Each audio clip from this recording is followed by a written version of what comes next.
పక్షులకు ఎక్కడికి వెళ్ళినా ట్రీట్మెంట్ దొరుకుతుంది. అదే పెట్స్కి అయితే కొన్ని చోట్ల మాత్రమే వైద్య సదుపాయం అందుబాటులో ఉంది. దీంతో పెట్ లవర్స్ ఇబ్బంది పడుతున్న తరుణంలో ఓ మల్టీ స్పెషాలిటీ హాస్పిటల్ అందుబాటులోకి వచ్చింది.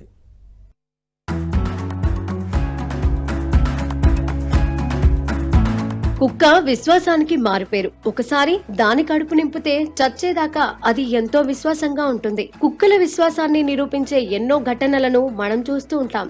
అలాంటి పెట్స్ కు ఏమైనా జరిగితే తల్లడిల్లిపోతాం. అలాంటి పెట్ లవర్స్ కోసం రంగారెడ్డి జిల్లా కోకాపేట్లో పెట్ ఫస్ట్ మల్టీ స్పెషాలిటీ హాస్పిటల్ సేవలు అందుబాటులోకి వచ్చాయి. దీన్ని స్పీకర్ గడ్డం ప్రసాద్ కుమార్, డిప్యూటీ సీఎం భట్టి విక్రమార్క, మంత్రులు ఉత్తమ్ కుమార్ రెడ్డి, తుమ్మల నాగేశ్వరరావు, జూపల్లి కృష్ణారావు, శ్రీధర్ బాబు తదితరులు ప్రారంభించారు.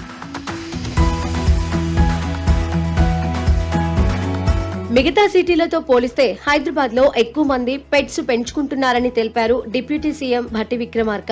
పెంపుడు జంతువుల కోసం పెట్ హాస్పిటల్స్ రావడం అవసరమన్నారు. తాను కూడా స్వయంగా పెట్ లవర్ అని పేర్కొన్నారు. పెట్ ఫస్ట్ మల్టీ స్పెషాలిటీ హాస్పిటల్ మంచి సేవలు అందించేందుకు కృషి చేయాలని కోరారు. ఈ క్రమంలో మనుషులకు ఎక్కడికి వెళ్లినా ట్రీట్మెంట్ దొరుకుతుందని, అదే పెట్స్ కు కొన్ని క్లినిక్స్ మాత్రమే ఉన్నాయన్నారు మంత్రి ఉత్తమ్ కుమార్ రెడ్డి.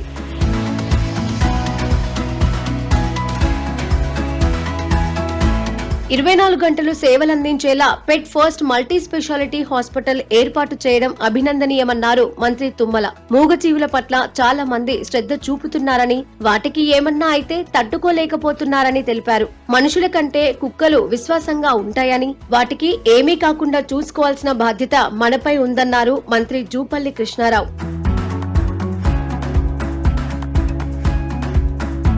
తమ హాస్పిటల్లో అధునాతన రోగ నిర్ధారణ పరీక్షలు, అత్యవసర సంరక్షణ, ప్రత్యేక చికిత్సలు, వెల్నెస్ కార్యక్రమాలు, పెంపుడు జంతువుల పునరుజ్జీవన కేంద్రం, పెంపుడు జంతువుల శిక్షణ ఉంటుందన్నారు పెట్ ఫస్ట్ వ్యవస్థాపకురాలు ఎండీ పద్మజ.